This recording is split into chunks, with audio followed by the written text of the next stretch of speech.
don't be fooled that this has been precedented as ineffective, right? Because we think that we also don't necessarily like defend the status quo, right? Because even in status quo, we also have a united, right? We say that we would like to basically do referendum and also constructive engagement in which scenario that we also already united, and we think that will also magnify the effectiveness of the constructive engagement that also have never been tried before in status quo, right? So we think that I'm going to prove to you that why. Firstly, we think that this is also going to increase the leverage, basically to be able to engage with the central government's objection to let us go from Indonesia. But second of all, I'm also going to say that the statehood that is achieved through violence will not also give us the state that we want to have, to actually give better lives for our people in the end of the day, ladies and gentlemen, right? But second of all, we think that, ladies and gentlemen, we don't think that Indonesia will also finally be seen as repressive the moment like Indonesia launch military attacks against our movement in the end of the day, ladies and gentlemen, right? Because in the end of the day, Indonesia will have even higher leverage since we are the ones that will be seen as terrorists, because we are the ones that initiate the war. We are the ones that initiate the violence and finally kill the citizens and also kill the military, the officers that Indonesia will cover as the good ones, ladies and gentlemen. And that is exactly because, indeed, the leverage that we have right now is lower, ladies and gentlemen, since Indonesia is a state and we are the unauthorized movement in the end of the day. Because of that, Indonesia has established image as well, that they are already in progressing to prosper Eastern Indonesia, just like what we have right now, like Jokowi, the ADAS policies that focus on the development of Eastern Indonesia. And that's why Indonesia will be having leverage to basically point out that, look, these Eastern Indonesian separatist movement are the ones that are terrorists and the ones that are bad, and exactly we're not going to achieve the statehood. We are not going to achieve the state that we want in the end of the day, since we are going to lose so many costs from the violence of the retaliatory attack from the central government, right? So firstly, I'm going to talk about how referendum can also be done to increase leverage, because it seems like what opening government wants is basically leverage, right? Firstly, the reason why they, no thank you, right? We think that referendum is important, right?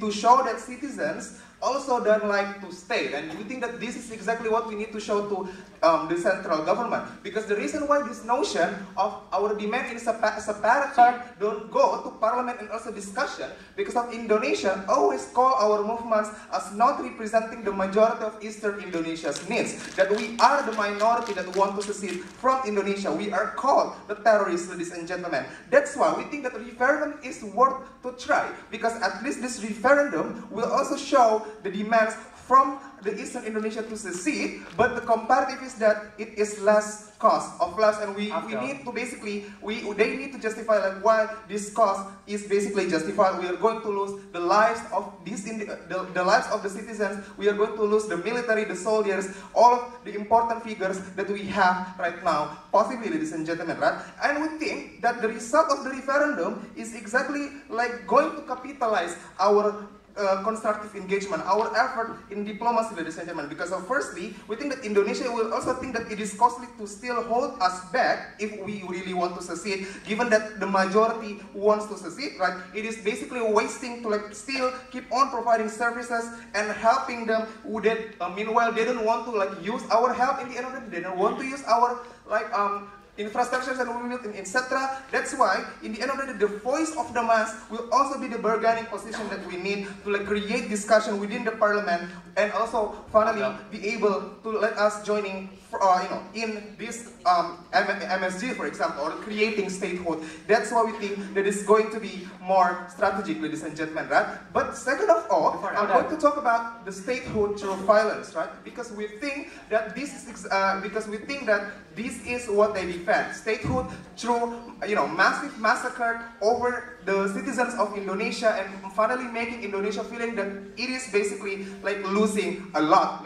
We think that this is a conventional method that has also been tried by separatist movement in Indonesia, OPM also has done before, right? GAM also has done before, ladies and gentlemen. We think that even, for example, the UNIT, that does not change anything, because finally we also even be seen as the bigger threats of the majority of Indonesia, ladies and gentlemen, right? Because they will be like creating rhetoric that, look, we are recruiting Indonesian members to fight against the central government, and we don't think that it is strategic, ladies and gentlemen. And this is when I also would like to justify that it is strategic to consider there is retaliatory attack coming from the central government that is exclusively happen only under their side, ladies and gentlemen, right? Because of even it has been precedented, the central government never does to invest on cracking us down military as well.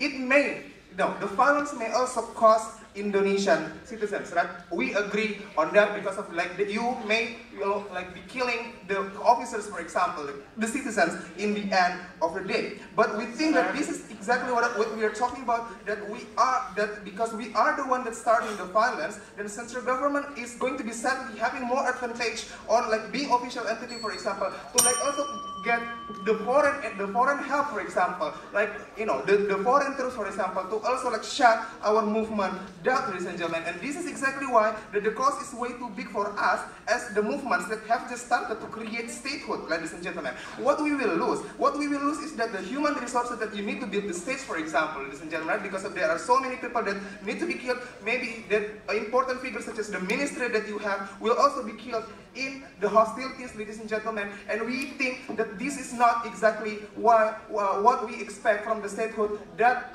we will get from this movement of separatism, ladies and gentlemen.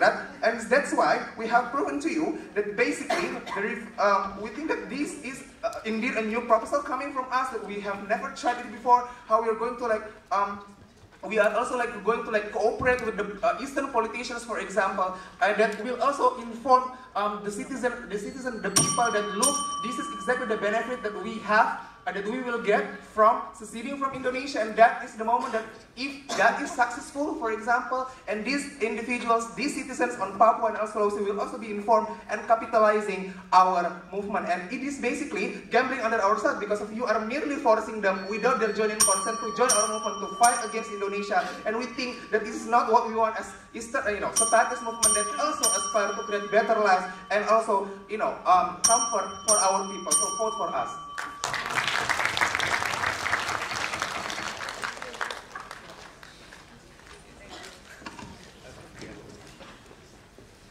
Thank you, Deputy Leader of Opposition.